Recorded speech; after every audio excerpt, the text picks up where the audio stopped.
ท่านสาธุชนผู้มีความสนใจในธรรมทั้งหลายวันอาสาฬหบูชาได้เวียนมาบรรจบครบรอบอีกแล้วในวันนี้ดังที่ท่านทั้งหลายก็ได้ทราบกันอยู่แล้วเป็นอย่างดีวันสำคัญวันนี้เราได้พากันตอบสนองด้วยการบำเพ็ญการปฏิบัติหรือพิธีกรรมอย่างใดอย่างหนึ่งโดยสมควรแก่ความสำคัญของวันนี้อาตมาจะได้กล่าวถึงความสำคัญของวันนี้ตามสมควรเพื่อท่านทั้งหลายจะได้สนใจประพฤติปฏิบัติธรรมให้สมควรแก่วันนี้ดังที่กล่าวแล้วข้อแรกที่สุดขอให้ระลึกนึกถึงข้อที่ว่าวันนี้เป็นวันแห่งพระธรรมเรียกสั้นๆว่าเป็นวันพระธรรมก็ได้คือเป็นวันที่พระธรรมได้ปรากฏขึ้นในโลกหมายถึงพระธรรมตามหลักแห่งพระพุทธศาสนาโดยเฉพาะคือเป็นวันที่พระองค์ทรงแสดงธรรมตามที่ได้ตรัสรู้มาเพื่อประโยชน์แก่สุขเพื่อประโยชน์สุขแก่มหาชนทั้งเทวดาและมนุษย์ธรรมนั้นเพิ่งปรากฏในวันนี้จึงได้เรียกว่าปฐมเทศนาคือพระบาลีธรรมจักรกับปวัตตนสูตรเราถือเอาใจความของพระสูตรนี้ซึ่งก็ทรงแสดงธรรมอีกนั่นเองมันจึงเป็นวันแห่งพระธรรมแสดงออกมาปรากฏแก่ชาวโลกแม้ว่าจะมีคนได้รับผลเพียงคนเดียวก็กล่าวได้ว่าพระธรรมได้ปรากฏแล้ววันพระพุธนั่นคือวันประสูติตรัสรู้ปรินิพพานวันพระธรรมคือวันที่พระธรรมปรากฏออกมาแก่โลกวันพระสงฆ์คือวันที่พระสงฆ์ได้ถูกประดิษฐานเป็นปึกแผ่นลงไปในโลกนี้ซึ่งได้แก่วันมาฆบูชาเรามีวันพระพุธวันพระธรรมวันพระสงฆ์โดยหลักการอย่างนี้จึงเรียกวันนี้ว่าเป็นวันพระธรรมซึ่งจะเป็นเครื่องคุ้มครองโลกช่วยโลกให้รอดเราทั้งหลายจงพากันมารื่นเริงยินดีแสดงความปีติปราโมทย์ต้อนรับวันนี้ในฐานะเป็นวันสำคัญอย่างยิ่งคือเป็นวันแห่งพระธรรมต้อนรับพระธรรมบูชาพระธรรมเคารพพระธรรมปฏิบัติพระธรรมได้รับผลแห่งพระธรรมเต็มที่ในทุกๆความหมายที่นี่วันแห่งพระธรรมนี่ยังเรียกได้อีกวันหนึ่งว่าวันแห่งความถูกต้องเพราะว่าพระธรรมที่ทรงแสดงในวันนี้ทรงแสดงความถูกต้องในลักษณะ8ประการเราต้องต้อนรับการแสดงความถูกต้องของพระองค์ด้วยการประพฤติปฏิบัติให้ถูกต้องซึ่งจะต้องวินิจฉัยกันให้ละเอียดละออสักหน่อยว่าถูกต้องอย่างไรในชั้นแรกนี้ถูกต้องเพราะว่าทรงแสดงหนทางที่ถูกต้องที่เรียกว่ามัชฌิมาปฏิปทาคือหนทางสายกลางในพระบาลีธรรมจักรกับปวัตตนสูตรนั่นเรื่องแรกที่สุดก็เรื่องมัชฌิมาปฏิปทาทางสายกลางนี้ท่านแสดงจบแล้วจึงแสดงเรื่องจตุราริยสัจคืออริยสัจแสดงว่าเป็น2เรื่องอยู่ด้วยกัน เรื่องความถูกต้องนั้นสำคัญอยู่ตรงที่ว่าให้ละความไม่ถูกต้องหรือหนทางที่ไม่ถูกต้องนั้นเสียมาดำเนินอยู่ในหนทางที่ถูกต้องเป็นการเชื่อได้ว่าในสมัยนั้นในประเทศอินเดียหรือชมพูทวีปนั้นมีข้อปฏิบัติที่ไม่ถูกต้องอยู่เป็นสองอย่างคือว่าเวียงสุดซ้ายเวียงสุดขวาทางหนึ่งเวียงไปทางสุดซ้ายก็ว่ามั่วเมาลุ่มหลงจมอยู่ในกามนี่เรียกว่าเวียงซ้ายอีกทางหนึ่งก็ทรมานกายให้ลำบากได้คิดว่าจะรอดจะพ้นจากการทำอย่างนั้นเรียกว่ามันเวียงขวามันไม่อยู่ตรงกลางพระองค์ทรงแสดงว่าทั้งสองอย่างนั้นเป็นเรื่องสุดโต่งขอให้เว้นความเวียงสุดโต่งนี่เสียมาอยู่ตรงกลางแล้วก็ทรงแสดงมัชฌิมาปฏิปทาความถูกต้อง8ประการรวมกันเข้าแล้วเป็นหนทางอันเอกเป็นหนทางสายเดียวเรียกว่าทางแห่งความถูกต้องก็ได้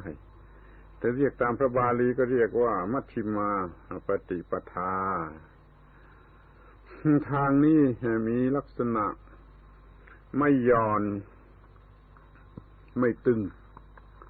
หย่อนคือตามใจกิเลสตึงก็คือเข้มงวดกวดขันต่อกิเลสจนไม่สำเร็จประโยชน์อะไรอันหนึ่งมันอ่อนข้อให้แก่กิเลสอันหนึ่งมันตึงจนไม่สำเร็จประโยชน์อะไรที่ถูกต้องนั้นต้องไม่หย่อนและไม่ตึงอีกอย่างหนึ่งพระองค์ตรัสเรียกว่าไม่เปียกแฉะและไม่เกรียมความหลงไหลในกามคุณนั้นเรียกว่าเป็นฝ่ายเปียกฝ่ายหย่อนเปียกแฉะเลอะเทอะไปหมดอีกทางหนึ่งนั้นเรียกว่าไม่เกรียมคือทรมานร่างกายทำลายสมรรถภาพแห่งอายตนะคือตาหูจมูกลิ้นกายใจนี่แค่ว่าจะให้มันหมดสมรรถภาพไปโดยคิดว่าถ้าสิ่งเหล่านี้ไม่มีสมรรถภาพแล้วกิเลสก็จะหมดไปด้วยเหมือนกันนี่เรียกว่ามันไม่เกรียมรวมความว่าไม่สุดซ้ายไม่สุดขวาไม่หย่อนไม่ตึงไม่เกรียมไม่เปียกแฉะไม่เกรียมเรียกว่าความถูกต้องหรือมัชฌิมาปฏิปทาใจความหรือรายละเอียดความถูกต้องที่ทรงแสดงไว้นั้น ทรงแสดงไว้8ประการซึ่งเราเรียกกันว่าหนทางมีองค์8เป็นทางสายกลางองค์8นั่นคือความถูกต้อง8ประการขอให้ตั้งใจฟังให้ดีๆว่า8ประการนั้นเป็นอย่างไรถูกต้องทางกายมี2ประการคือสัมมากัมมันโตกระทำการงานถูกต้องหรือชอบสัมมาอาชีโวดำรงชีวิตถูกต้องหรือชอบทำการงานชอบดำรงชีพชอบ2อันนี้เรียกว่าเป็นความถูกต้องทางกายเพราะเป็นการกระทำที่เนื่องกันอยู่กับกายเป็นส่วนใหญ่นี่ความถูกต้องทางวาจามีอยู่1ประการเรียกว่าสัมมาวาจามีวาจาชอบไม่เป็นคำเท็จไม่เป็นคำส่อเสียดไม่เป็นคำหยาบไม่เป็นคำเพ้อเจ้อไม่มีโทษโดยประการใดๆในทางวาจาแล้วก็เรียกว่าวาจาชอบเรียกเต็มที่ก็ว่าสัมมาวาจาคือวาจาชอบหรือวาจาถูกต้องในส่วนทางจิตนั้นทรงแสดงไว้3ประการด้วยกันคือสัมมาวายาโมพยายามภาคเพียรอยู่ในลักษณะที่ถูกต้อง สัมมาสติระลึกประจำอยู่ในใจด้วยสิ่งที่ถูกต้องและอย่างถูกต้องและสัมมาสมาธิมีความตั้งใจมั่นอยู่ในลักษณะที่ถูกต้องและในสิ่งที่ถูกต้องนี่ถูกต้องทางจิตมี3ประการอย่างนี้ภาคเพียรถูกต้องระลึกถูกต้องตั้งจิตไว้มั่นอย่างถูกต้องส่วนในทางสติปัญญานั้นทรงแสดงไว้2ประการคือสัมมาทิฏฐิมีความเห็นถูกต้องเห็นชอบเห็นถูกต้องสัมมาสังกัปโปมีความปรารถนาถูกต้องที่ว่าสัมมาทิฏฐิความเห็นถูกต้องนั้นมันต้องรวมสิ่งที่เนื่องกันอยู่กับทิฏฐินี้อย่างครบถ้วนด้วยเช่นความรู้ก็ถูกต้องความเชื่อก็ถูกต้องความเข้าใจก็ถูกต้องเหล่านี้เรียกว่าสัมมาทิฏฐิมีความเห็นถูกต้องรู้อะไรเป็นอย่างไรในที่ควรจะรู้และควรจะกระทำโดยเฉพาะอย่างยิ่งก็คือความรู้เรื่องการดับทุกข์อย่างถูกต้องรวมทั้งรู้ดีรู้ชั่วรู้บุญรู้บาปรู้ที่ควรจะรู้ทุกๆอย่างรวมอยู่ในข้อนี้เราต้องมีสัมมาสังกัปโปนั่นคือสิ่งที่มนุษย์ดำริประสงค์โดยปกติให้ความดำริหรือความประสงค์ความต้องการนั้นผิดก็ได้มันถูกก็ได้เดี๋ยวนี้เอาแต่ที่มันถูกต้องคือดำริไปในทางที่จะไม่เบียดเบียนใครไม่เบียดเบียนตนเองไม่เบียดเบียนผู้อื่นแล้วก็ไม่ดำริในทางที่ให้จมลงไปในกามคุณแล้วก็ไม่ดำริไปในทางที่ว่ากระทบกระทั่งถึงผู้อื่นโดยไม่รับผิดชอบไม่เจตนาอย่างนี้ก็เรียกว่ามันไม่ถูกต้องไม่กระทำให้เกิดโทษเหล่านี้ความหวังนั้นจึงจะเป็นความหวังที่ถูกต้องเรียกว่าสัมมาสังกัปโปถูกต้องทางกาย2อย่างถูกต้องทางวาจา1อย่างถูกต้องทางจิต3อย่างถูกต้องทางสติปัญญาอีก2อย่างรวมกันเป็น8อย่างถูกต้องทั้ง8อย่างนี้มาผสมกันเป็นหนทางอันเอกเรียกว่าอริยมรรคอริยมรรคาจากความทุกข์ไปสู่ความดับทุกข์นี่เรียกว่าหนทางแห่งความถูกต้องประกอบไปด้วยองค์8ประการเราจะต้อง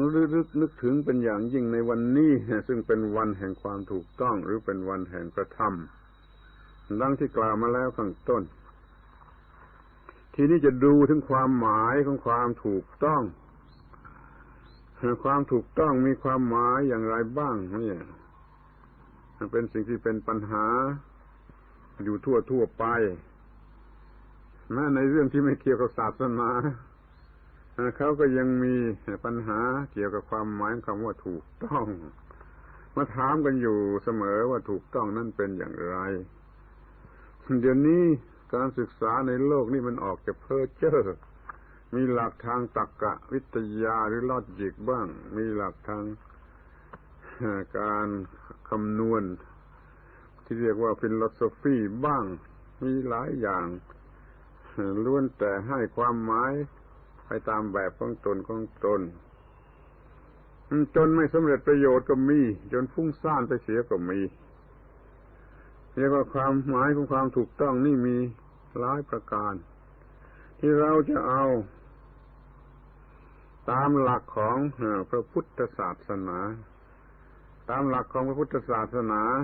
ความถูกต้องนั่นก็คือไม่เป็นอันตรายไม่เป็นโทษแก่ฝ่ายใดมีแต่คุณมีแต่ประโยชน์แก่ทุกฝ่าย ความคิดคำพูดหรือการกระทำใดๆถ้าว่าถูกต้องตามหลักธรรมะแล้วไม่ทำให้เกิดอันตรายแก่ฝ่ายใดทั้งฝ่ายเราทั้งฝ่ายเขาทั้งฝ่ายตนเองทั้งฝ่ายผู้อื่นมีแต่ให้เกิดประโยชน์สุขเกื้อกูลแก่ทุกฝ่ายทั้งฝ่ายเราและทั้งฝ่ายผู้อื่นถ้าเป็นอย่างนี้เรียกว่าถูกต้องตามหลักแห่งพระพุทธศาสนาความสำคัญอยู่ที่ว่าแก่ทุกฝ่ายมันไม่ใช่เฉพาะฝ่ายเราฝ่ายเดียวทีนี้ดูให้ละเอียดลงไปก็ว่าไอ้ความถูกต้องนี่มันต้องถูกต้องอยู่ในลักษณะที่มนุษย์ปฏิบัติได้ไม่เหลือวิสัยถ้าความถูกต้องเหลือวิสัยมนุษย์ปฏิบัติไม่ได้ก็ไม่มีประโยชน์อะไรนั้นต้องเน้นอยู่ในข้อที่ว่าอยู่ในลักษณะที่มนุษย์อาจจะปฏิบัติได้และไม่เหลือวิสัยจึงจะเรียกว่าถูกต้องถ้ามันถูกต้องหรือดีเกินไปจนมนุษย์ปฏิบัติไม่ได้เหลือวิสัยมันก็คือไม่ถูกต้องหรือมันไม่สำเร็จประโยชน์อะไรข้อนี้ก็ควรสนใจกันให้มากที่ว่าจะถูกต้องหรือดีหรืองามหรืออะไรนั่นมันต้องอยู่ในลักษณะวิสัยที่มนุษย์สามารถปฏิบัติได้และสามารถรับผลของการปฏิบัติได้ด้วยนี่ก็จะเรียกว่าความถูกต้องความหมายหนึ่งความหมายต่อไปก็อยากจะพูดว่าถูกต้องแก่ความเป็นมนุษย์ทุกขั้นทุกตอนแห่งวิวัฒนาการของความเป็นมนุษย์มนุษย์มีวิวัฒนาการมาอย่างไรกี่ขั้นกี่ตอนความถูกต้องต้องถูกแก่ความเป็นมนุษย์นั้นทุกขั้นทุกตอนถ้าเอากันอย่างรอบนอกหรือยืดยาวมนุษย์มีขั้นตอนแห่งวิวัฒนาการตั้งต้นแต่เป็นคนป่าคล้ายๆสัตว์แล้วเป็นครึ่งคนแล้วก็เป็นคนป่าแล้วก็เป็นดีขึ้นจนกระทั่งเป็นมนุษย์แห่งยุคปัจจุบันมีขั้นตอนแห่งวิวัฒนาการอย่างนี้ธรรมะนั่นต้องถูกต้องกับทุกขั้นทุกตอนแห่งวิวัฒนาการนั้นซึ่งมันก็ต้องเปลี่ยนแปลงเป็นธรรมดาแหละเพราะว่ามนุษย์มันเปลี่ยนความถูกต้องสำหรับมนุษย์ก็เปลี่ยนมาตามความเปลี่ยนของมนุษย์นี่เรียกว่าความถูกต้องแก่ความเป็นมนุษย์ทุกขั้นทุกตอนแห่งวิวัฒนาการของเขาหรือจะเอาขั้นตอนในระยะใกล้ๆแคบๆเช่นว่าเกิดจากท้องแม่นี่ก็ตอนหนึ่งเป็นทารกแบเบาะก็ตอนหนึ่งเป็นเด็กทารกวิ่งได้ก็ตอนหนึ่งเป็นเด็กโตแล้วตอนหนึ่งเป็นวัยรุ่นตอนหนึ่งเป็นหนุ่มเป็นสาวตอนหนึ่งเป็นพ่อบ้านแม่เรือนตอนหนึ่งเป็นคนแก่คนเฒ่านี่ก็ตอนหนึ่งเรียกว่าขั้นตอนแห่งวิวัฒนาการด้วยเหมือนกันในชั่วชีวิตเดียวก็ยังมีหลายขั้นตอนแม้กระนั้นธรรมะก็ถูกต้องแก่ความเป็นมนุษย์นั่นทุกขั้นทุกตอนแห่งวิวัฒนาการธรรมะจึงมีสำหรับทุกขั้นตอนแม้ว่ายังอยู่ในท้องถ้าอยู่ในท้องก็เป็นหน้าที่ของมารดาผู้อุ้มท้องจะต้องประพฤติปฏิบัติเพื่อลูกในท้องมันจะได้รับความถูกต้องของพระธรรมเป็นทารกออกมาแล้วก็แวดล้อมไม่ถูกต้องพอเติบโตขึ้นมาเป็นทารกแบเบาะมันก็ต้องมีความถูกต้องจนถูกต้องจนมันเป็นคนตลอดชีวิตของคนมีความถูกต้องทุกขั้นตอนแห่งวิวัฒนาการที่มาในบัดนี้เรามีการงานหลักหรือหลักการที่เป็นหลักๆมีการเรียนเรียกว่าปริยัติมีการกระทำเรียกว่าปฏิบัติมีการรับผลของการปฏิบัติเรียกว่าปฏิเวทในชีวิตคนเรามีการเรียนมีการประพฤติกระทำมีการได้รับผลแห่งการกระทำที่ในวัดนี่เขาเรียกกันว่าถูกทางปริยัติทางปฏิบัติทางปฏิเวทที่บ้านก็เรียกกันว่าถูกต้องในการเรียนในการกระทำในการได้รับผลของการกระทำมันต้องถูกต้องหมดเมื่อเรียนก็เรียนถูกต้องเรียนอย่างถูกต้องเรียนสิ่งที่ถูกต้องพอปฏิบัติก็ต้องปฏิบัติให้ถูกต้องในสิ่งที่มันถูกต้องแล้วมันก็จะได้รับผลเป็นความถูกต้องมันก็เลยเป็นความถูกต้องทั้งสามสถานเรียนก็ถูกต้อง กระทำก็ถูกต้องรับผลการกระทำก็ถูกต้องมันก็เป็นไปเพื่อความสุขสงบสันติภาพแก่โลกแก่ทุกคนทั้งเทวดาและมนุษย์นี่ตามสำนวนของพระพุทธเจ้าท่านว่าแก่มหาชนทั้งเทวดาและมนุษย์เทวดามีความทุกข์แบบเทวดามนุษย์มีความทุกข์แบบมนุษย์มนุษย์ที่คล้ายเทวดาก็ทุกข์แบบมนุษย์ที่คล้ายเทวดามนุษย์ยากจนคนแค้นก็มีความทุกข์ไปตามแบบยากจนคนแค้น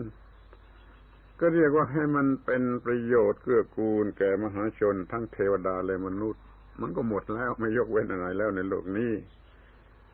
เนื้อความถูกต้องนี่ต้องมีลักษณะที่เห็นได้โดยตนเองรู้สึกได้โดยตนเองรู้อยู่โดยตนเอง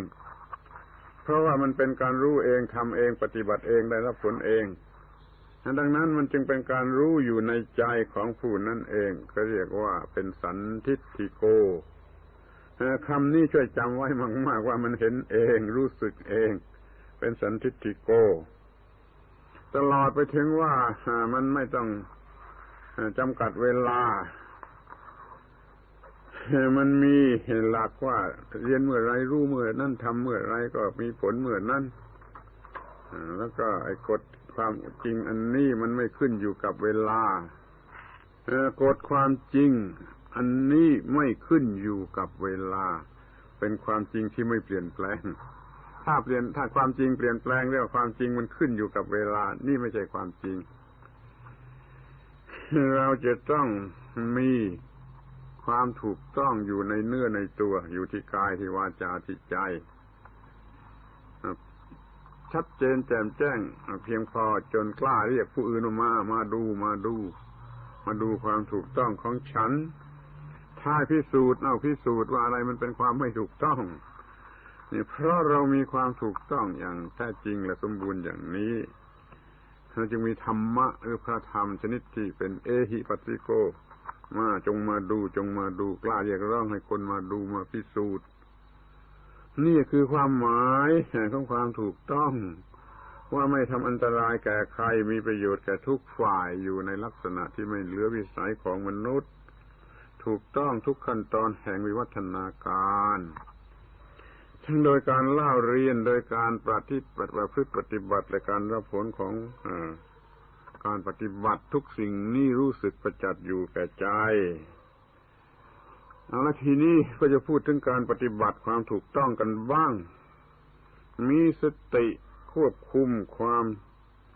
ถูกต้องอยู่ตลอดเวลาจนรู้สึกว่าตัวเราปฏิบัติถูกต้องแล้วเรื่องศีลเรื่องสมาธิเรื่องปัญญาเรื่องอะไรก็ตามที่เรากำลังสนใจปฏิบัติอยู่ก็ปฏิบัติอยู่อย่างถูกต้องจนรู้สึกแก่ตัวเองว่ามันถูกต้องและพอใจถูกต้องเป็นที่พอใจทำอะไรให้รู้สึกว่าถูกต้องเป็นที่พอใจในทุกกรณีไอ้สิ่งที่เราทำให้ถูกต้องได้โดยการปฏิบัตินี่เราก็สามารถจะปฏิบัติให้จนมีความรู้สึกว่าถูกต้องและพอใจตลอดชีวิตที่ถ้าในกรณีที่เราทำไม่ได้หรือเราไม่ได้ทำมันเป็นเรื่องความเจ็บความไข้ความเป็นความตายเรื่องอุบัติเหตุเรื่องธรรมชาติแปรปรวนเรื่องอะไรต่างๆเข้ามากระทบเราจะรู้สึกว่าถูกต้องได้อย่างไรข้อนี้บางคนคงไม่ยอมรับแต่ถ้าตามความเป็นจริงนั้นเราต้องมีความรู้ในชั้นสูงที่เรียกว่าชั้นปรมัตถ์นะว่ามันก็ถูกต้องแล้วนี่มันเกิดมาในโลกนี้มันก็ต้องเป็นอย่างนี้นี่เกิดมาในโลกนี้มันต้องมีความเจ็บความไข้อย่างนี้ก็ถูกต้องแล้วที่เราได้เจ็บไข้แล้วกลับไม่มีความทุกข์เพราะความแก่ความเจ็บความตายแก้ไขกันไปตามเรื่องโดยไม่ต้องมีความทุกข์ถ้ามันเป็นอุบัติเหตุของธรรมชาติเช่นว่ามันมีน้ำท่วมมีไฟไหม้มีอะไรก็ตามที่มันเผอิญเป็นก็มันถูกต้องแล้วเมื่ออยู่ในโลกนี้มันก็ต้องเป็นอย่างนี้ก็ถูกต้องแล้วไม่เสียใจไม่อะไรแล้วก็แก้ไขกันไปตามเรื่องให้พ้นจากภัยเหล่านั้นนี่คนชนิดนี้มันถูกต้อง แล้วพอใจไปหมดให้มันทุกเวลาในใจรู้สึกว่าถูกต้องและพอใจทุกสถานที่ทุกหนทุกแห่งก็ถูกต้องและพอใจทุกอิริยาบถเคลื่อนไหวนั่งนอนยืนเดินก็ถูกต้องกระทั่งว่าทุกครั้งที่หายใจเข้าออกก็รู้สึกอยู่ว่ามันถูกต้องมันถูกต้องตื่นนอนขึ้นมายังไม่ทันลุกจากที่นอนก็คำนวณเห็นอ้าวถูกต้องแล้วรอดชีวิตมาวันหนึ่งแล้วทีนี้จะไปล้างหน้าถ้าหยิบขันมาล้างหน้ามันก็ถูกต้องแล้วรู้สึกอยู่ตลอดเวลาวันนี้มันทำถูกต้องแล้วนี่ไปอาบน้ำก็ถูกต้องทุกอิริยาบถการอาบน้ำไปรับประทานอาหารก็ถูกต้องทุกอิริยาบถรับประทานอาหารอยู่ในความรู้สึกว่าเป็นการกระทำที่ถูกต้องและพอใจและพอดีไม่มีกิเลสก็แต่งตัวก็ถูกต้องไปทำงานก็ถูกต้องนั่งทำงานอยู่ก็ถูกต้องพักระยะก็ถูกต้องงานเสร็จก็ถูกต้องเตรียมตัวกลับบ้านก็ถูกต้องมาขึ้นบ้านเรือนใหม่ก็ถูกต้องอาบน้ำก็ถูกต้องกินข้าวถูกต้องถึงเวลาจะนอนก็สรุปไอ้ความถูกต้องนี่ให้เป็นความถูกต้องอันเดียวกันหมดว่าถูกต้องทุกอิริยาบถถูกต้องทุกเวลาถูกต้องทุกสถานที่เห็นความถูกต้องในตัวตนอย่างแท้จริงดังนี้แล้วก็ยกมือไหว้ตัวเองอยากจะพูดว่าเขากราบ3 ครั้งก่อนนอนกราบพระพุทธพระธรรมพระสงฆ์หรือจะกราบ4 ครั้งกราบครูบาอาจารย์อะไรก็ตามขอเติมอีกครั้งหนึ่งว่ากราบตัวเองกราบความถูกต้องของตัวเองยกมือไหว้ตัวเองมีความถูกต้องชุ่มชื่นอยู่ในใจเป็นสวรรค์อันแท้จริงสวรรค์นี่แท้จริงก็ปรากฏอยู่ในใจจริงๆสวรรค์บนฟ้านรกใต้ดินนั้นเขาพูดกันอยู่ก่อนพระพุทธเจ้านะไม่ใช่ของพุทธศาสนานะพลัดเข้ามาในพุทธศาสนาก็เพียงว่าเป็นสัญลักษณ์แห่งผลดีผลร้ายเท่านั้นแหละแล้วก็ยังมีการสอนว่าทำอย่างนั้นก็ไปสวรรค์ทำอย่างนี้ก็ไปนรกเหมือนกันแต่ตัวสวรรค์ตัวนรกนั้นมันอยู่ที่ตาหูจมูกลิ้นกายใจนี่พระพุทธเจ้าท่านตรัสเองว่านรกสวรรค์ที่แท้จริงอยู่ที่ตาหูจมูกลิ้นกายใจ พอทำผิดที่ตาหูจมูกลิ้นกายใจก็เป็นนรกพอทำถูกต้องทางตาหูจมูกลิ้นกายใจก็เป็นสวรรค์ขอให้ทุกคนได้มองเห็นความถูกต้องของตนตลอดเวลาพอถึงเวลาจะนอนก็ยกมือไหว้ตัวเองได้พอใจในความถูกต้องของตนก็จะได้ชื่อว่าอยู่ในสวรรค์แท้จริงไม่ใช่หลอกลวงไม่ใช่หลอกให้ทำดีไม่ใช่เป็นเหยื่อล่อเด็กใดๆก็หามิได้เรามีการกระทำที่ถูกต้องมาทั้งวันตลอดเวลาที่ตื่นอยู่พอจะนอนสักทีก็มองเห็นความดีอันนี้ยกมือไหว้ตัวเองเป็นสวรรค์นั่งพักอยู่ในสวรรค์สักครู่ก็ได้แล้วเดี๋ยวก็ค่อยหลับต่อไปหลับด้วยความถูกต้องแล้วก็จะตื่นขึ้นมาด้วยความถูกต้องอีกนี่เรียกว่ามีพระธรรมมีธรรมะมีความถูกต้องอยู่กับเนื้อกับตัวเรียกว่าเป็นธรรมชีวีมีความถูกต้องอยู่กับเนื้อกับตัวทำได้อย่างนี้ก็ไม่เสียทีที่ว่าเป็นพุทธบริษัทเป็นพุทธบริษัทของพระพุทธเจ้าต้องเป็นผู้รู้ผู้ตื่นผู้เบิกบานทำได้อย่างนี้ก็ไม่เสียทีที่เป็นพุทธบริษัทไม่ต้องเสียเกียรติของความเป็นพุทธบริษัทและทำได้อย่างนี้สมกับที่เป็นมนุษย์ที่พบพระพุทธศาสนาแม้จะมองกันในแง่ของมนุษย์ล้วนๆเราก็ได้ทำถูกต้องแล้วเป็นมนุษย์ที่ถูกต้องไม่เสียชาติเกิดขอให้เราทั้งหลายสำนึกในความถูกต้องทุกอย่างทุกประการมีผลอย่างนี้แก่เราทำให้ได้อย่างนี้เป็นชีวิตของความถูกต้องเนี่ยใช้เป็นเครื่องต้อนรับวันอาสาฬหบูชาเป็นการปฏิบัติบูชาด้วยการปฏิบัติต่อพระพุทธเจ้าเป็นการปฏิบัติสูงสุด เป็นการบูชาอย่างสูงสุดต่อพระพุทธองค์เป็นการสมควรอย่างยิ่งที่จะนำมาระลึกนึกถึงแล้วประพฤติกันกระทำกันในคาบสมัยแห่งอาสาฬหบูชายังความเป็นพุทธบริษัทของตนให้เจริญงอกงามก้าวหน้าตามทางแห่งพระศาสนายิ่งขึ้นไปแล้วมีความสุขสวัสดีอยู่ทุกทิพาราตรีการเทิน